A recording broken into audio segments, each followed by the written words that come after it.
1885, Montana Territory, when Martha Hayes stumbled through the ranch gates clutching her dying infant, covered in blood and cast out by her own family for bearing a cursed child.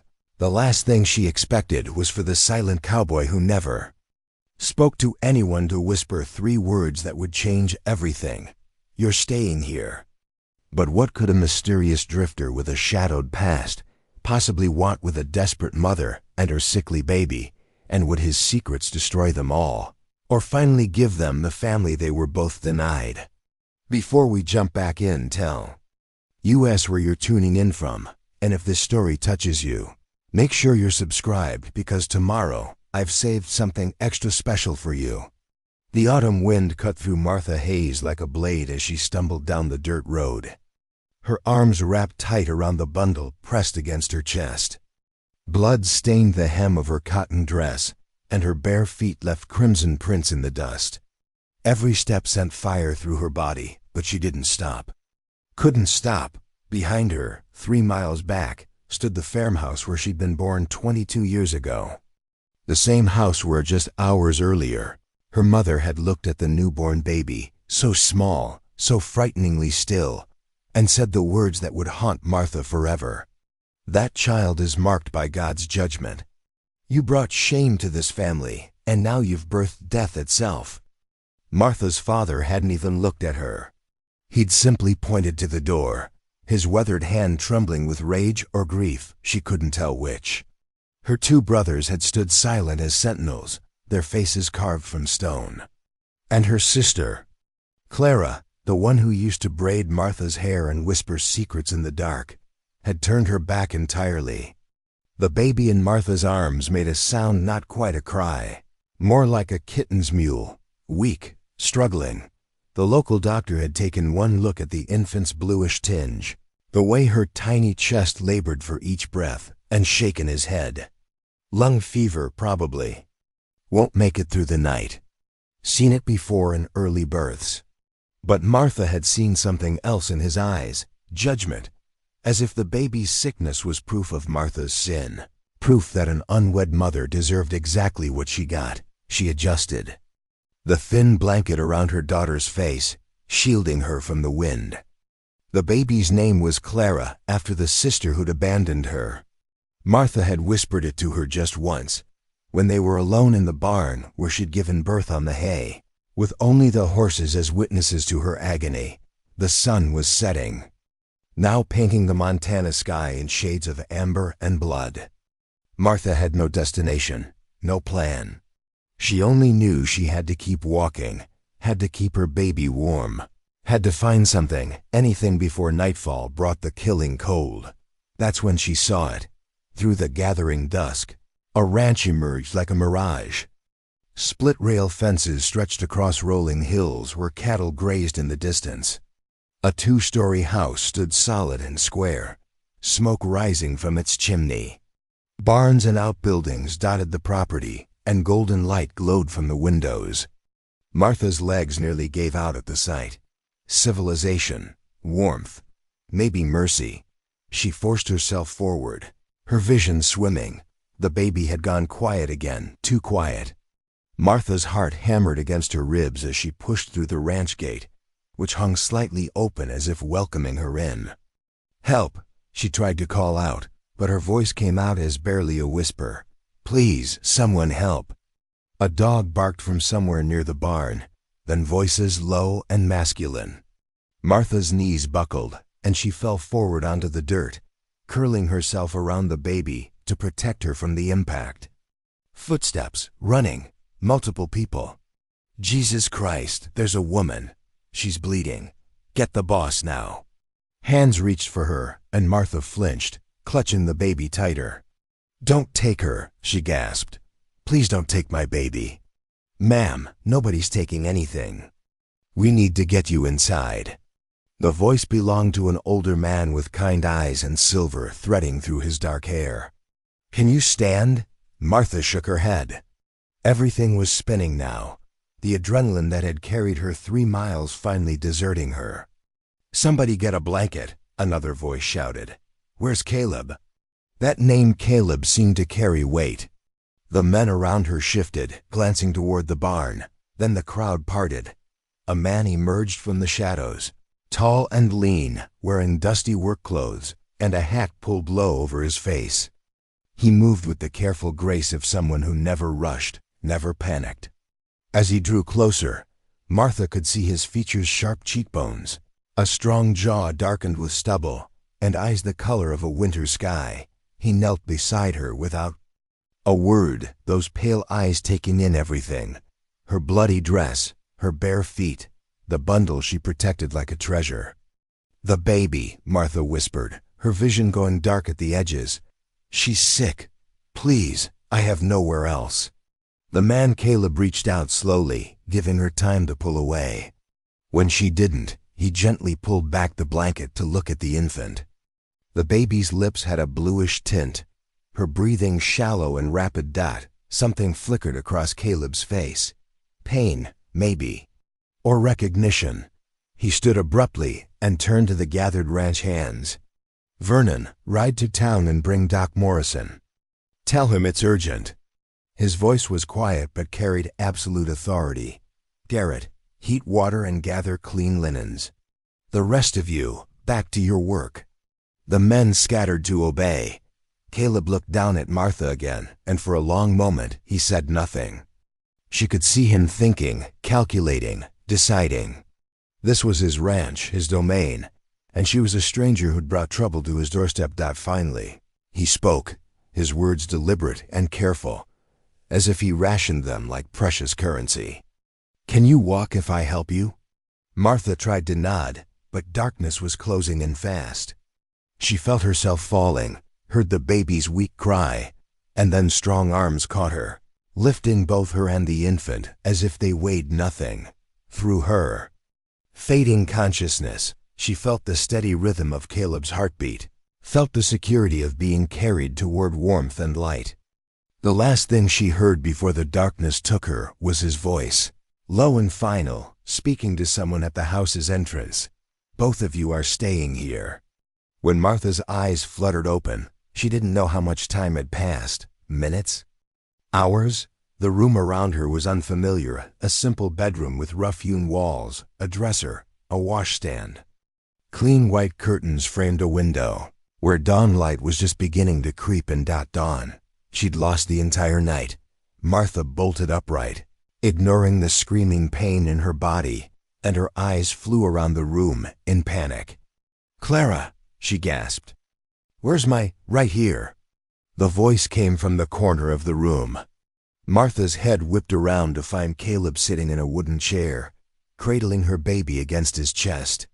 The infant was wrapped in fresh blankets, her tiny face peaceful in sleep. A cup of what looked like warm milk sat on the table beside him. Caleb stood slowly, moving toward Martha with her daughter. "Doc Morrison came, said her lungs are weak but not beyond help. He left medicine drops to be given every 4 hours. She took some milk an hour ago." Martha's hands trembled as she reached for her baby. When Clara was safely back in her arms, she held her close and finally let the tears come great, shuddering sobs of relief and exhaustion and grief for everything she'd lost. She didn't notice Caleb moving toward the door until he spoke again. "You'll stay until you're healed, both of you. Nobody will cast you out from here." Martha looked up at him through her tears, this strange, quiet man who'd shown her more mercy in one night than her own family had in a lifetime. "Why?" she whispered. "You don't know me. You don't know what I've done." Caleb's hand rested on the doorframe, and for just a moment, something ancient and painful crossed his face. "Maybe that's exactly why," he said quietly. And then he was gone, leaving Martha alone with her daughter and 100 questions burning in her chest. Questions about this mysterious cowboy who spoke in careful whispers and carried a sadness as deep as her own. 3 days passed before Martha felt strong enough to leave the bedroom. 3 days of sleeping in a real bed, of waking to find fresh water in the basin and warm broth left on the knitstand. 3 days of administering Doc Morrison's medicine. To baby Clara, watching with desperate hope as the bluish tint faded from her daughter's lips and her breathing grew steadier. Preparing and narrating this story took us a lot of time, so if you are enjoying it, subscribe to our channel. It means a lot to us. Now back to the story. On the fourth morning, Martha wrapped herself in a borrowed robe, too large, clearly meant for a man, and ventured into the hallway. The house was quiet, but she could hear sounds drifting up from below: the clatter of dishes, the low murmur of male voices, the creak of floorboards under heavy boots. She found the stairs and descended slowly, one hand gripping the rail, the other cradling Clara against her shoulder. The baby was awake, her dark eyes taking in the world with what seemed like newfound curiosity. The kitchen was larger than her entire family's farmhouse parlor. A massive cast-iron stove dominated one wall, and a long wooden table stretched down the center of the room, scarred from years of use. 4 men sat around it, tin cups of coffee steaming in front of them, and they all looked up when Martha appeared in the doorway. The silver-haired man from her first night, Vernon, she remembered, stood immediately. "Ma'am, you should be resting. Doc said at least a week before." "I can't stay in bed anymore," Martha interrupted softly. "And I need to earn my keep. I won't be a burden." The other men exchanged glances. One of them, younger with red hair and freckles, cleared his throat. "Miss Hayes, the boss already said you're staying." "You don't need to." "Where is he?" Martha asked. "Your boss." "Caleb." "Out with the herd," Vernon answered. "Been gone since before dawn. Won't be back until sundown, most likely, of course." Martha had barely seen him since that first night. He'd checked on them twice, once the morning after they arrived, standing in the doorway like a ghost, asking in that quiet voice if they had everything they needed. And once the second evening, when he'd brought the doctor back to examine Clara again. Both times, he'd barely looked at Martha. Both times he'd left before she could properly thank him. "Then I'll start by cleaning this kitchen," Martha said, moving toward the basin. "And I can cook if you'll tell me what supplies you have." Vernon started to protest, but the red-haired man, Garrett, Martha learned, grinned.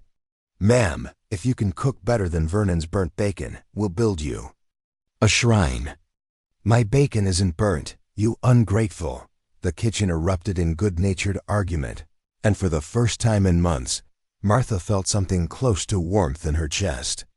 Not happiness, she wasn't sure she'd ever feel that again, but something like safety.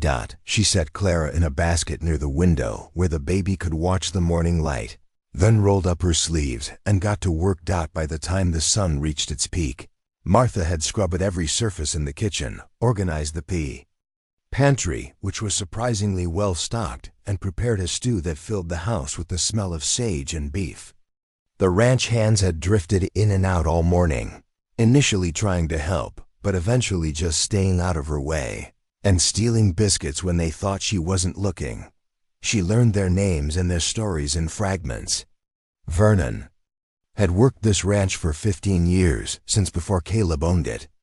Garrett was saving money to buy his own land someday. There was Miguel, who handled the horses with a gift that bordered on magic, and Thomas, the quietest of them all besides Caleb, who'd lost his family to cholera and found a new one here. None of them would tell her anything about Caleb. "That's his story to share, ma'am," Vernon said when she finally asked directly. "Not ours." Martha was checking on the stew when she heard footsteps on the porch, heavier than the ranch hands, more deliberate. She turned just as Caleb pushed through the door, hat in hand, his face shadowed with trail dust. He stopped short when he saw her standing at his stove. For a long moment, neither of them spoke. Martha became acutely aware of how she must look wearing a borrowed dress that didn't fit right. Her hair pulled back in a simple braid, her hands red from scrubbing. She lifted her chin anyway, meeting his pale eyes. "I made supper," she said. Simply, "I hope that's acceptable." Caleb's gaze moved from her to the stove, to the clean kitchen, to baby Clara sleeping peacefully in her basket. Something unreadable crossed his face. "You should be resting," he finally said. "I've been resting for 3 days. I need to be useful. You're healing. That's useful enough. Mr. Martha realized she didn't even know his last name. I don't know what to call you. Caleb is fine, Mr. Caleb then. You took us in when you had no reason to. You've given us food and shelter and medicine. I won't repay that kindness by being useless. Caleb set his hat on a peg by the door, his movements slow and careful. He walked to the basin and washed his hands, and Martha noticed the scars on his knuckles, the rope burns on his palms, the hands of a man who knew hard work intimately.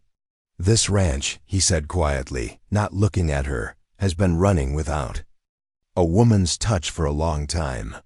If you want to cook and clean, I won't stop you. But you're not here to earn your keep, Martha. You're here because you need a place to heal, and your daughter needs a place to grow strong. That's all.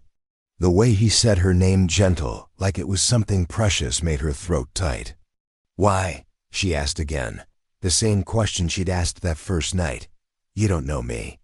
You don't know what people will say about you, harboring an unwed mother. You don't know what I might bring to your door. Caleb turned then, and the look in his eyes was so raw, so full of old pain, that Martha took an involuntary step back. I know exactly what people will say, he told her. And I stopped caring about that a long time ago. He moved past her toward the hallway, then paused at the doorway. Your daughter, he said, still not looking back. Clara, that's what you call her? Yes, it's a good name. Then he was gone, his footsteps fading up the stairs, leaving Martha alone with her bubbling stew and her sleeping baby, and a mystery that seemed to deepen with every encounter. That evening, the ranch hands gathered around the table for supper, and Martha served them her stew with fresh bread she'd managed to bake in the afternoon.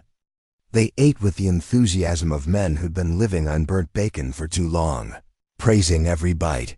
Caleb ate in silence at the head of the table, his plate clean but his expression distant. When Martha moved to collect the dishes, he finally spoke. The bedroom you're in, he said quietly. It's yours for as long as you need it. There's a cradle in the attic that Vernon can bring down for Clara, and in town there's a seamstress who can make proper clothes. I'll have Vernon take your measurements tomorrow. Martha's hand stilled on the dishes. I can't accept. You can. Caleb stood, pushing his chair back. And you will. Your daughter needs you healthy and whole. That means proper clothes, proper rest, and proper care. No arguments. He grabbed his hat and headed for the door, clearly intending to escape before she could protest further. Caleb, Martha called after him. He stopped, his hand on the doorframe. Thank you, she said, putting everything she felt, all the gratitude, all the confusion, all the desperate hope into those two words. Caleb didn't turn around, but his shoulders tensed. For a moment, Martha thought he might say something. Instead, he just nodded once and disappeared into the night, leaving her to wonder about the shadows in his eyes and the secrets he kept locked behind that careful silence. Later that night, after the dishes were done and Clara was fed and sleeping, Martha stood at her bedroom window and looked out over the ranch. In the distance, she could see a light burning in one of the barns, Caleb's silhouette moving past the window, checking on the horses even at this late hour. A man who never stopped working. A man who spoke in whispers and carried old wounds. A man who'd saved her life without asking for anything in return. Martha pressed her hand against the cool glass and made a silent vow. She would uncover his secrets. She would understand why he'd shown her mercy. And somehow, she would find a way to heal whatever darkness haunted the quiet cowboy who'd given her a home when the whole world had cast her out. 2 weeks into her stay at the ranch, Martha finally ventured into town. Vernon drove the wagon, with Martha sitting beside him holding Clara, who had grown noticeably stronger. The baby's cheeks had filled out, her breathing came easy now, and she'd started making small cooing sounds that filled Martha with fierce joy. The town of Bridgewater was smaller than Martha, expected a single main street lined with wooden buildings, their false fronts painted in fading colors. A general store, a saloon, a church with a white steeple, a bank, and the doctor's office. People moved along the boardwalks, their faces weathered by sun and wind. The moment Martha stepped down from the wagon, she felt the stares. A woman in a blue dress whispered something to her companion, both of them looking Martha up and down with narrowed eyes. Two men standing outside the saloon stopped their conversation to watch her pass. Even the shopkeeper sweeping his front steps paused mid-stroke, his expression hardening. Vernon noticed too. His jaw tightened, and he moved closer to Martha's side, a silent show of protection. "Don't pay them any mind," he murmured. "Small towns talk. That's all they know how to do." But Martha knew it was more than idle gossip. She could feel the weight of their judgment, could practically hear their thoughts. Unwed mother. Shameful woman. Living with men on that ranch, who knows what goes on there? They stopped first at the seamstress shop, a tidy building with lace curtains in the windows. The bell chimed as they entered, and a woman looked up from her sewing, middle-aged, with graying hair pinned in a severe bun and sharp eyes behind wire-rimmed spectacles.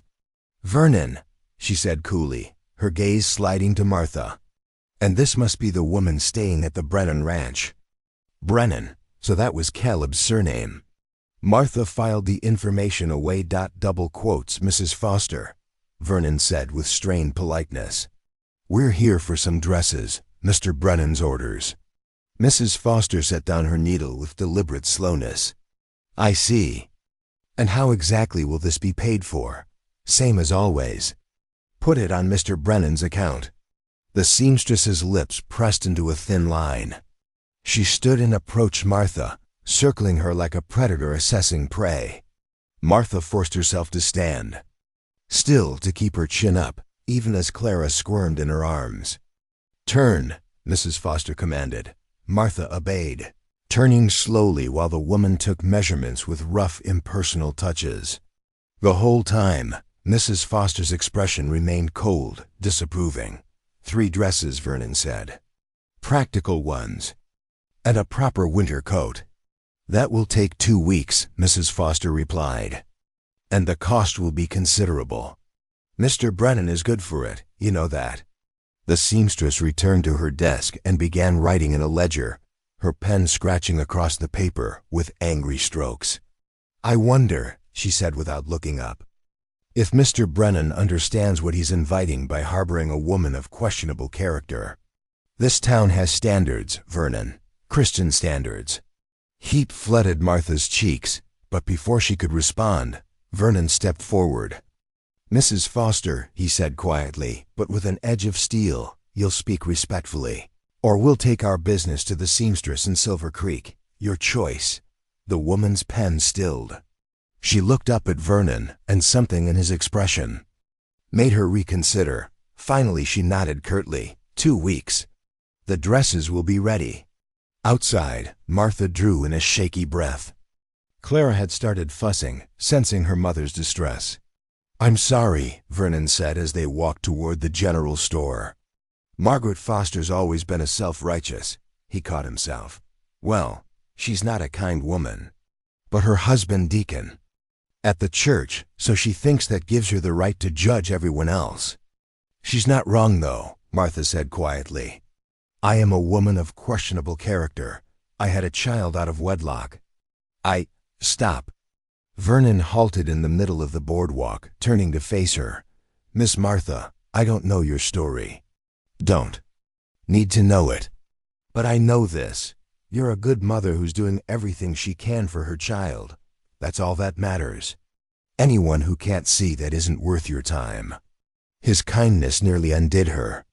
Martha blinked back tears and nodded, adjusting Clara in her arms. They continued to the general store, where the reception was only marginally warmer.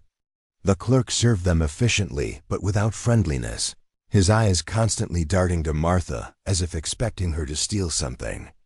When Vernon ordered supplies for the ranch flour, sugar, coffee, canned goods, the clerk barely acknowledged Martha's presence. It was when they were loading the wagon that Martha saw them.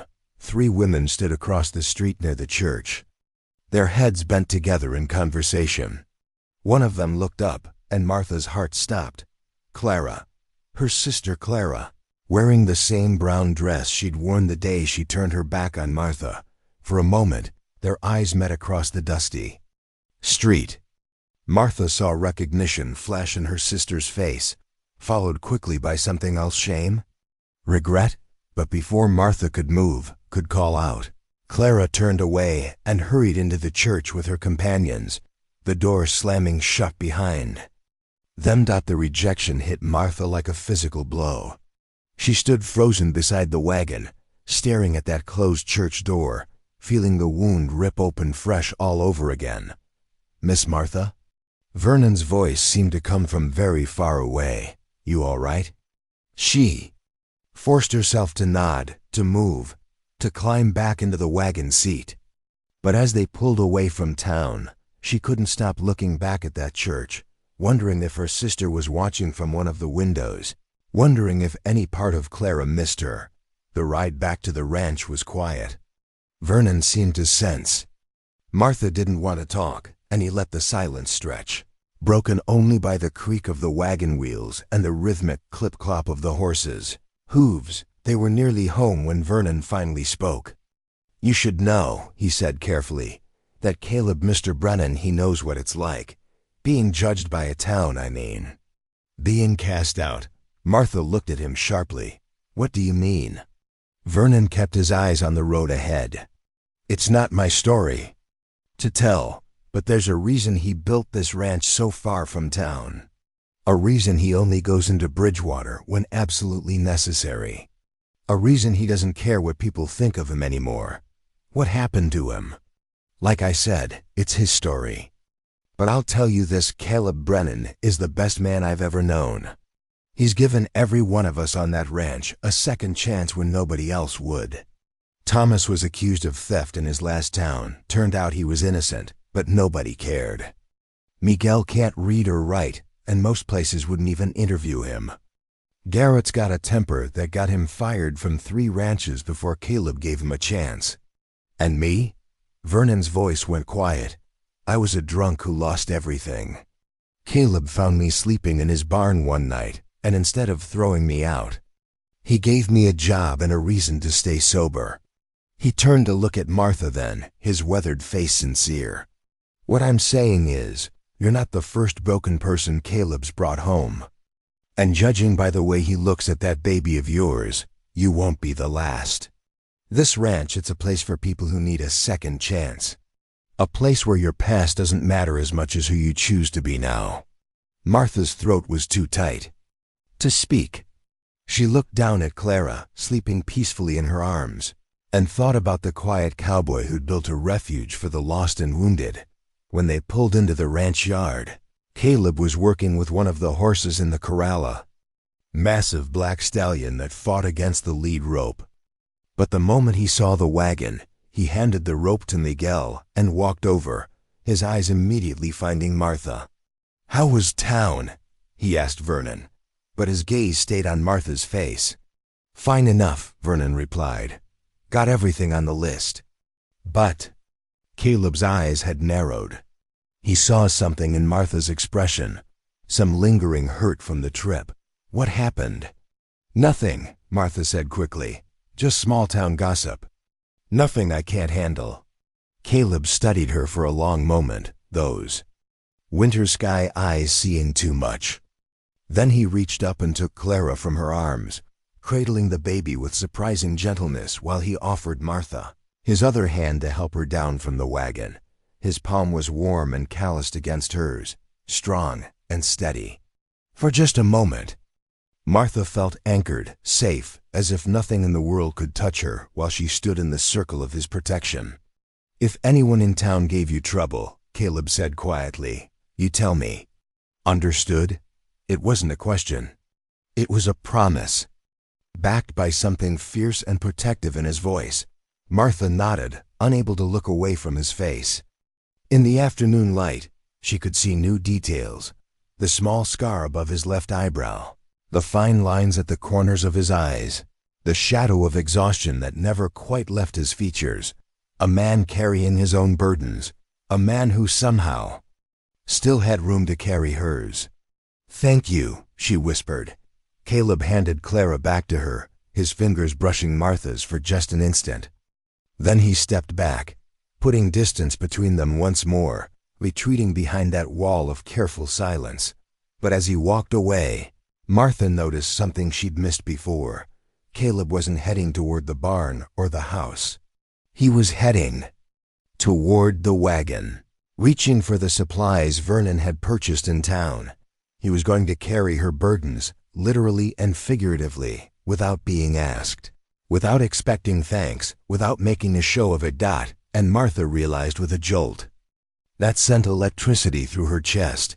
She was beginning to understand Caleb Brennan. Not his past, not his secrets, not yet, but his heart. The core of who he was beneath the silence and the shadows. A protector of the broken. A sanctuary for the lost. And she was starting to fall for him. October brought the first real cold to Montana territory. Martha woke one morning to find frost painting intricate patterns on her bedroom window. And when she went downstairs with Clara bundled in extra blankets, she found the ranch hands huddled around the kitchen stove, their breath visible in the air. "Storm's coming," Thomas announced, looking up from his coffee. "Big one, by the feel of it." Miguel nodded agreement. "The horses know. Been restless all night." Martha poured herself coffee and began preparing breakfast, a routine she'd fallen into naturally over the past month. The kitchen had become her domain, and the men had learned to stay out of her way in the mornings unless they wanted a wooden spoon aimed at their heads. Caleb came in just as she was flipping flapjacks, snow dusting his shoulders and hat. He stamped his boots on the mat and moved to the stove, holding his hands over the heat. "How bad?" Vernon asked him. "Bad enough. We need to bring the cattle down from the high pasture before it hits. Could be a 3-day blow." The men exchanged grim looks. Martha had learned enough about ranching to understand what that meant: hard, dangerous work in freezing conditions, with the constant risk of losing livestock to the cold or getting caught in the storm themselves. "I'll stay with the house," Garrett volunteered. "Someone should be here in case." "No," Caleb interrupted quietly. "I need every man who can ride. We'll all go." Martha turned from the stove. "What about the ranch? The animals here?" "They'll be fine in the barn for a few days. Plenty of feed and water." "And us?" The question slipped out before Martha could stop it. Caleb's eyes met hers, and something unreadable passed across his face. "You'll be safe in the house. Plenty of firewood stacked on the porch. Food in the pantry. Just keep the stove burning and stay inside. We're leaving a woman and baby alone?" Garrett protested. "Boss, that doesn't. She's stronger than you think," Caleb said, still looking at Martha. "Aren't you?" It wasn't really a question. It was a statement of faith, a declaration of trust that made Martha stand a little straighter. "Yes," she said. Firmly, "we'll be fine." Within an hour, the men had assembled their gear: bedrolls, ropes, rifles, extra ammunition. Martha packed food for them, wrapping biscuits and dried meat in cloth bundles, while Clara watched from her basket, making soft noises that sounded almost like worry. The men filed out one by one, each pausing to tip his hat to Martha. Vernon squeezed her shoulder. "Keep that fire burning, Miss Martha.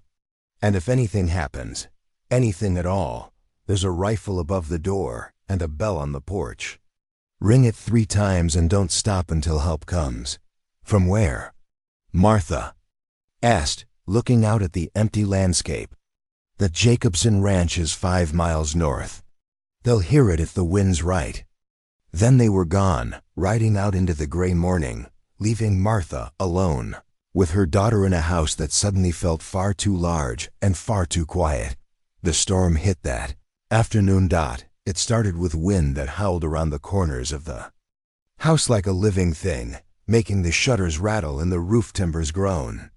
Then came the snow, not gentle flakes, but hard, driving crystals that turned the world white within minutes. Martha kept the stove burning hot, feeding it log after log from the diminishing pile on the porch.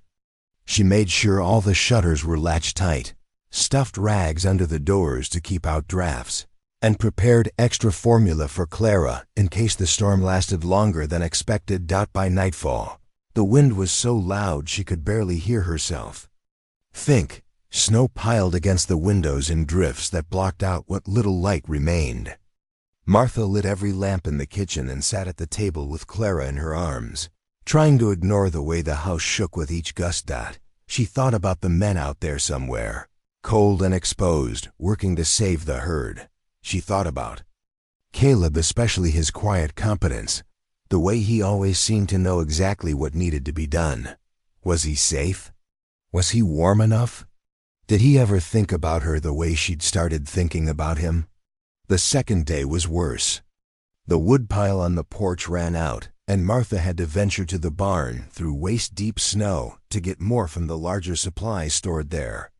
The cold was so intense it burned her lungs, and by the time she made it back to the house, dragging logs in a canvas sack, her hands were numb and her face felt frozen. Clara cried more than usual, sensing her mother's anxiety. Martha held her close, singing the lullabies her own mother had once sung to her, trying not to think about the family that had cast her out or the sister who'd turned away. On the third day, the wind finally began to die down. Martha woke to an eerie silence, broken only by the ticking of the kitchen clock and Clara's soft breathing. She moved to the window and scraped away the frost, peering out at a world transformed. Snow covered everything in smooth, perfect drifts that glittered in the weak morning sun. The ranch looked like a painting, beautiful and pristine and utterly lifeless. No sign of the men. No movement anywhere. Martha's chest tightened with worry. They should be back by now. Unless something had gone wrong. Unless someone was hurt. Unless she forced herself to breathe, to think practically. They knew what they were doing. They had experience with these storms. Caleb wouldn't let anything happen to his men. But what if something had happened to Caleb? The thought sent ice through her veins that had nothing to do with the temperature. Martha realized with sudden, startling clarity that somewhere in the past month, Caleb Brennan had become essential to her. Not just as a benefactor or a protector, but as something more. Something she wasn't ready to name. She spent the day watching from the windows, jumping at every sound, hoping each creak and groan was the sound of returning horses. Clara seemed to pick up on her mother's tension, refusing to settle, fussing until Martha's nerves were scraped raw. Sunset came with no sign of the men. Martha lit the lamps again, prepared a simple supper she had no appetite for, and tried to keep her imagination from running wild. But in the darkness, with only the wind's dying whispers for company, it was impossible not to think the worst. She was dozing in a chair near the stove, Clara asleep in her arms when she heard it. The sound of horses. Martha's eyes flew open. She set Clara carefully in her basket and rushed to the door, throwing it open despite the blast of cold air that swept in. Through the darkness and scattered clouds, she could see them silhouettes on horseback, moving slowly up the road to the ranch house. She counted 1, 2, 3, 4, 5. 5, all of them. Relief flooded through her so powerfully her knees nearly buckled. But as they drew closer, Martha's relief turned to alarm. Something was wrong.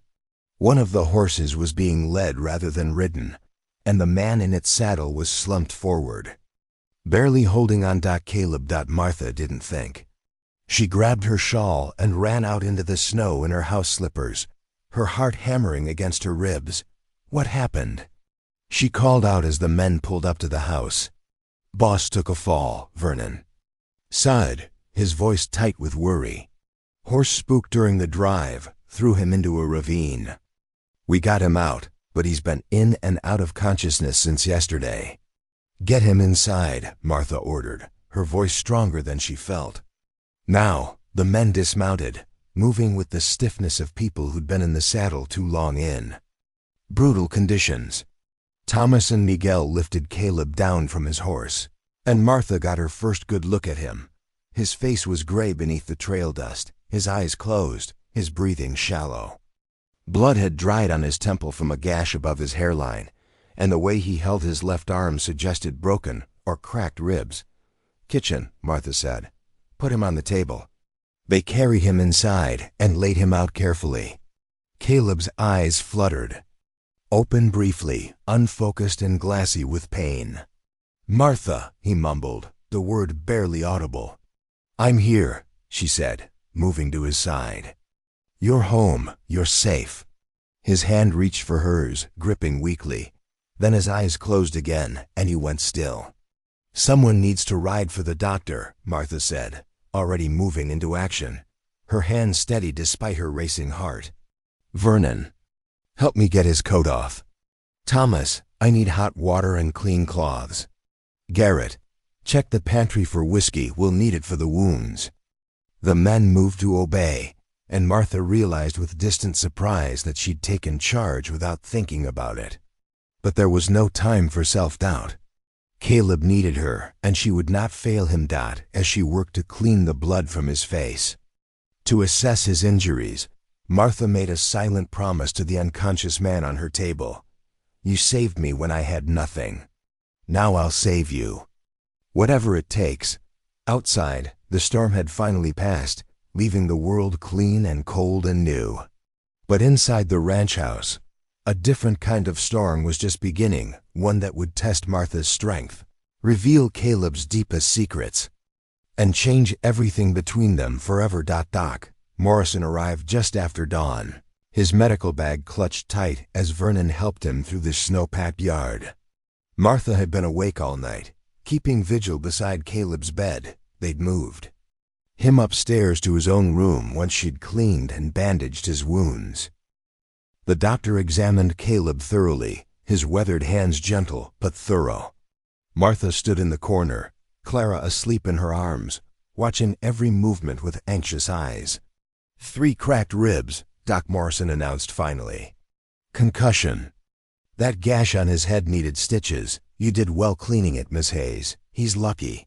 A few feet further in that ravine, and we'd be having a very different conversation. Will he recover?" Martha's voice was steadier than she felt. "With rest and proper care, yes. But he needs to stay in bed for at least 2 weeks.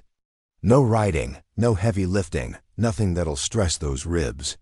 And someone needs to watch him for the next few days. Make sure the concussion doesn't worsen." The doctor's eyes found Martha's, and something knowing passed through them. "I suspect you're up to the task." "Yes," Martha said without hesitation. "I am." After Doc Morrison left, Martha established a routine. She moved a chair into Caleb's room and set up Clara's basket nearby. Every few hours she checked Caleb's breathing, felt his forehead for fever, made sure the bandages stayed clean. The ranch hands took turns bringing her food, water, anything she needed, but she rarely left the room. Caleb drifted in and out of consciousness for the first 2 days. Sometimes he muttered things in his sleep names Martha didn't recognize, fragments of sentences that made no sense. She listened anyway, filing each piece away like clues to a puzzle she was determined to solve. On the 3rd day, his eyes opened, and stayed open. "Martha," he whispered, his voice rough from disuse. She was at his side immediately, offering him water. He drank gratefully, then lay back against the pillows, wincing at the movement. "How long?" 3 days since you came back." 4 since the accident. Caleb closed his eyes briefly. "The herd, safe. Vernon said you saved them." "Got them all down before the worst of the storm hit." She paused. "He also said you nearly killed yourself doing it. Someone had to." "Someone had to come home alive too," Martha said, more sharply than she intended. "Those men depend on you. This ranch depends on you." "I depend on you," she didn't say, but the words hung in the air anyway. Caleb's. Winter sky eyes found hers, and for a long moment, neither of them spoke. Then Clara made a noise from her basket, and the spell broke. "How is she?" Caleb asked. "Growing stronger every day. She smiled yesterday, a real smile, not just gas. I wish you could have seen it." Something softened in Caleb's expression. "I'm glad she's thriving." Martha settled back into her chair, adjusting Clara on her lap. "You need to eat. I'll have Vernon bring up some broth." "Martha." Caleb's voice stopped her before she could stand. "Why are you doing this?" "Doing what?" "Taking care of me. You don't owe me anything." Martha looked at him, this man who'd saved her life, given her shelter, asked nothing in return, and felt something crack open inside her chest. "Yes, I do," she said quietly. "You gave me everything when I had nothing. You believed in me when the whole world had cast me out. You think I could just walk away when you need help? Most people would. Then most people are fools." Caleb studied her face for a long moment, and Martha saw something shift in his expression, a wall coming down, a decision being made. "There's something you should know about me," he said finally. "About why I built this ranch the way I did. Why I don't care what the town thinks." Martha's heart quickened, but she kept her voice calm.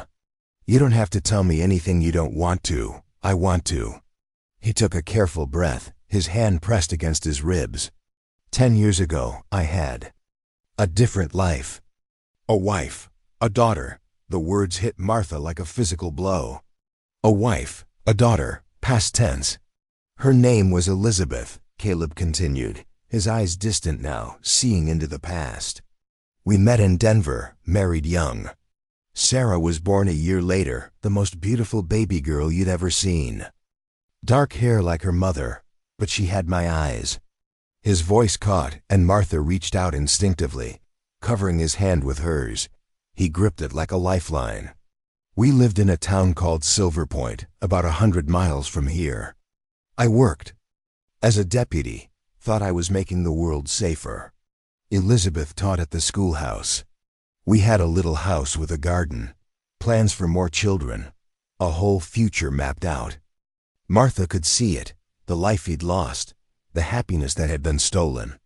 "There was a man," Caleb said, his voice hardening. "Jacob Thornton, a rancher's son who thought his family's money put him above the law. He got drunk one night and assaulted a girl from town. 14 years old. I arrested him, testified at his trial. He was convicted, sent to prison. The pieces were falling into place now, forming a picture Martha wished she couldn't see. The Thornton family blamed me. Said I'd fabricated evidence, that I'd destroyed their son's life out of jealousy or spite or some other nonsense. They used their money and influence to turn the town against me. Suddenly I was the villain, not their rapist's son. Caleb, it got worse. Letters threatening me, threatening Elizabeth. Dead animals left on our porch. The sheriff told me to keep my head down, let it blow over. But it didn't blow over. It escalated." His hand tightened on Martha's, his knuckles. "White, I was out on patrol when it happened. A fire, started in the middle of the night, spread too fast for anyone to stop. Elizabeth and Sarah were asleep upstairs. By the time I got there, the house was already burning. I tried to get inside, but the smoke, the heat," his voice broke completely. Martha moved from her chair to the edge of his bed, still holding his hand, tears streaming down her face. They found evidence later, kerosene, rags. Someone had deliberately set that fire. But the Thorntons had alibis, paid witnesses. No one was ever charged. And the town, they whispered that maybe I'd done it myself. For insurance money, or because I was crazy, or because I wanted to frame the Thorntons. "That's insane," Martha whispered. "I lost everything that night," Caleb said, his eyes finally meeting hers again, raw with old pain. "My family. My home. My reputation. The sheriff asked for my badge the next day.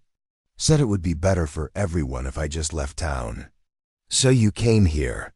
Bought this land with the money from selling everything I owned. Built this ranch from nothing. And I made a promise to myself. I would never turn away someone in need. Never judge someone based on gossip or circumstances. Never let another innocent person suffer because the world decided they were worthless. Understanding flooded through Martha like light breaking through clouds. The ranch hands, each one cast out by society, each one given a second chance. And her, an unwed mother with a dying baby, welcomed without question. That's why you saved us, she said. Clara and me. Because you know what it's like to lose everything. I saved you because letting you die would have meant becoming the very thing those people in Silver Point accused me of being, a monster. Someone who values reputation over life. Martha set Clara gently in her basket, then turned back to Caleb. Without thinking, she reached up and touched his face, her fingers gentle on his scarred cheek. You're not a monster, she said fiercely. You're the best man I've ever known. And your wife and daughter, they would be so proud of what you've built here. This refuge for broken people. This place where mercy matters more than judgment. Caleb's eyes closed, and a single tear tracked down his face. Martha wiped it away with her thumb. I think about them every day, he whispered. Wonder what Sarah would look like now. She'd be 10 years old. Probably tall like Elizabeth, smart, full of questions. Tell me about her, Martha said softly. Tell me everything. And he did. For hours, as the afternoon sun moved across the floor and Clara slept peacefully nearby, Caleb talked about his lost family, the way Elizabeth laughed at his terrible jokes, how Sarah loved horses and always begged to ride with him, the garden Elizabeth planted every spring, the songs she sang while cooking, the way Sarah would fall asleep on his chest, her tiny hand curled around his finger. Martha listened to every word, bearing witness to his grief, honoring the family he'd loved and lost. When the light began to fade, Caleb's voice grew quiet. Thank you, he said, for listening, for not running away when you learned the truth. Why would I run? You've done nothing wrong. Some people would say I'm cursed, that death follows me. Martha thought about her own family's judgment, the way they'd called her baby cursed and marked by God. The parallel wasn't lost on her. Then we're both cursed, she said. And we can be cursed together. Something shifted in the air between them, something that had been building since the day Martha arrived, now finally acknowledged. Caleb reached up and touched her face, mirroring her earlier gesture, his calloused fingers gentle against her. Skin, you're extraordinary, he said quietly. The strongest person I've ever met. And Clara, she's lucky to have you as a mother. I'm lucky to have found you. They stayed like that, the space between them charged with possibility, until Clara woke and demanded to be fed. Martha laughed, breaking the moment, and lifted her daughter from the basket. Over the next week, as Caleb healed, something fundamental changed between them. The careful distance he'd maintained crumbled. He smiled more small, rare smiles that transformed his face. He asked about Martha's day, listened to her stories about Clara's progress. He let her help him without protest, accepting her care with grace. The ranch hands noticed too. Vernon started grinning every time he saw them together. Garrett made knowing comments about the boss finally looking happy. Even Thomas, usually so quiet, mentioned one morning that the house felt different, lighter. Somehow, 2 weeks after the accident, Doc Morrison returned to check on Caleb's progress. Ribs are healing well, he announced after his examination. You can start moving around more, but no hard labor for another few weeks. Take it slow.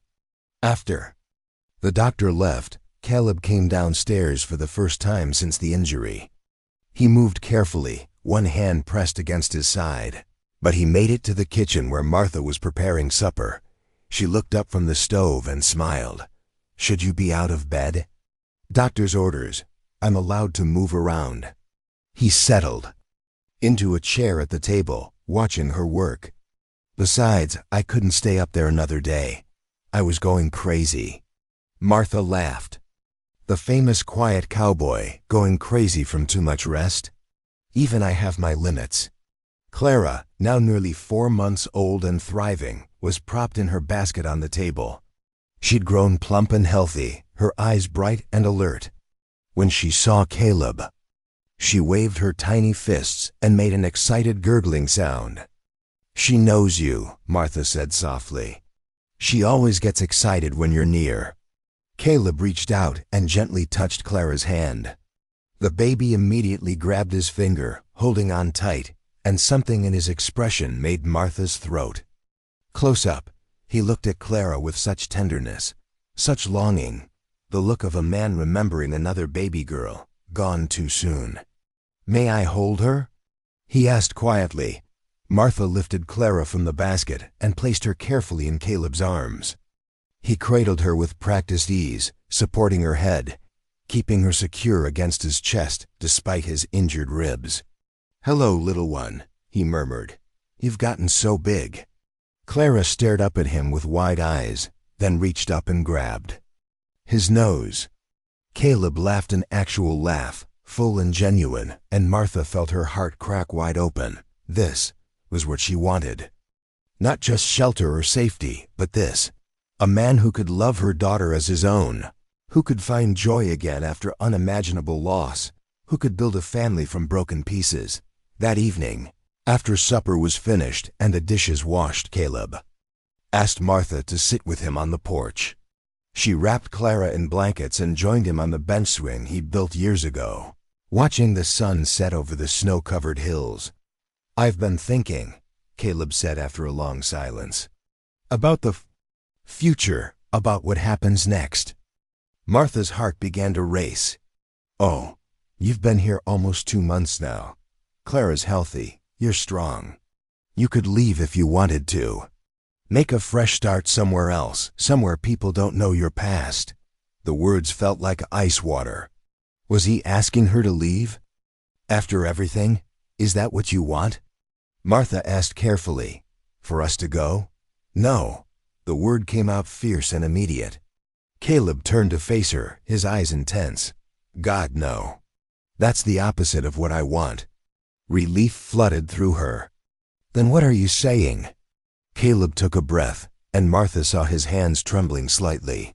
"I'm saying that I want you to stay. Not as a guest, not as someone I'm helping temporarily. I want you to stay permanently. You and Clara, I want—" He stopped, struggling for words. Martha waited, barely breathing. "I'm not good at this," he finally said. "I haven't talked about my feelings in 10 years. But Martha, you've brought life back to this place. To me, when I look at you and Clara, I see hope. I see possibility. I see a future I thought I'd lost forever. Caleb, I know it's complicated. I know people will talk. I know your past and mine were both carrying damage. But maybe that's exactly why this could work. We understand each other. We've both been broken and learned to survive." He reached out and took her hand, his grip warm and steady. "I'm asking you to stay," he said quietly. "Not as hired help or charity case. I'm asking you to build a life here, with me, as a family." Martha's eyes filled with tears. "Are you asking what I think you're asking? I'm asking if you'll marry me. If you'll let me be a father to Clara. If you'll give me a chance to love you the way you deserve to be loved completely, without reservation, for the rest of my life." For a moment, Martha couldn't speak. This man who'd saved her life was now offering her everything she'd never dared to hope for. A home, a family, a love built on understanding and shared pain and genuine respect. "Yes," she whispered. Then louder, "Yes, 1,000 times yes." Caleb pulled her close, careful of his ribs, and kissed her forehead, her cheek. Finally, her lips gentle and reverent, like a promise sealed. Clara, nestled between them, made a happy cooing sound, as if she understood that their broken family had just become whole. The wedding took place 6 weeks later in the ranch house with Doc Morrison as witness and the ranch hands as guests. Martha wore one of the dresses Mrs. Foster had made. The seamstress had been considerably more polite once word spread about the engagement, though Martha suspected that had more to do with Caleb's money than any real change of heart. Vernon gave Martha away. Garrett played fiddle. Thomas decorated the house with pine branches and winter flowers. Miguel presented them with a hand-carved cradle he'd been secretly building for Clara. The ceremony was simple. Judge Crawford from Silver Creek performed the brief service, and when he pronounced them husband and wife, the ranch hands cheered so loudly they woke Clara from her nap. That night, as Martha lay beside Caleb in their shared bed, his bed, now, theirs, with Clara sleeping peacefully in her new cradle nearby, she thought about the journey that had brought her here, cast out by her family for bearing a sickly child, stumbling through the darkness, alone and desperate, finding a quiet cowboy who said 3 simple words, "You're staying here." Words that had changed everything. "What are you thinking about?" Caleb murmured beside her. "How strange life is," Martha sighed. 2 months ago, I thought my life was over. I thought Clara and I would die in the cold. And now you're stuck with a grumpy rancher and a house full of misfits." Martha laughed and turned to face him. "Now I have everything I never knew I needed." Caleb pulled her closer, his arms wrapped around her protectively. "We're going to have a good life," he said. "You, me, Clara, maybe more children someday, if you want them. A family built on our own terms. What about the town, the gossip? Let them talk. This ranch has always been a refuge for people the world cast out. Now it's our home, our sanctuary. And anyone who doesn't like it can stay away." Martha thought about her sister Clara, who'd turned her back in town. About her parents who'd called her baby cursed. About Mrs. Foster and her Christian judgment. About everyone who decided Martha's worth based on her circumstances. "I don't need their approval," she said firmly. "I only need this, you and Clara and the family we're building." "That's all any of us need," Caleb agreed. They fell asleep. Like that, wrapped in each other's arms, while snow fell softly outside and the ranch settled into peaceful darkness. 5 years later, Martha stood in that same kitchen, now expanded and renovated, watching her children play. Clara, 5 years old now, healthy and bright and curious about everything, was teaching her little brother Daniel how to stack blocks. At 3 years old, Daniel looked just like his father, with winter sky eyes and serious expressions that broke into sudden brilliant smiles. A 3rd child grew in Martha's belly, due in the spring. The ranch had prospered. More land acquired, more cattle, more ranch hands who'd heard about the place where broken people could find a second chance. The house had been expanded to accommodate the growing family. Clara had her own room now, decorated with drawings of horses and flowers out through the window. Martha could see Caleb working with one of the new hands, a young man named Ben who'd been falsely accused of theft and run out of his hometown, teaching him the ropes, giving him the same patient guidance he gave everyone who came here looking for mercy. Vernon appeared in the doorway, older now but still solid and steady. "Miss Martha, Mrs. Brennan, there's someone at the gate." Martha set down her mixing bowl. "Who?" "Says she's your sister. Clara Hayes, though she goes by Clara Mitchell now. Married, I guess. She's asking if she can talk to you." Martha's hands stilled. 5 years since she'd seen her sister. 5 years since that rejection outside the church in Bridgewater. "Should I send her away?" Vernon asked quietly. Martha thought about it. She could turn her sister away, let Clara feel the same rejection she'd once inflicted. It would be justified, even satisfying. But then she thought about Caleb's words from that first night. Maybe that's exactly why. She'd been shown mercy when she deserved judgment. Been given a home when she'd had nowhere to go. Been loved when the world called her worthless. How could she do any less for her own sister? No, Martha said, untying her apron. Let her in. And Vernon, put on coffee. Something tells me this conversation will take a while.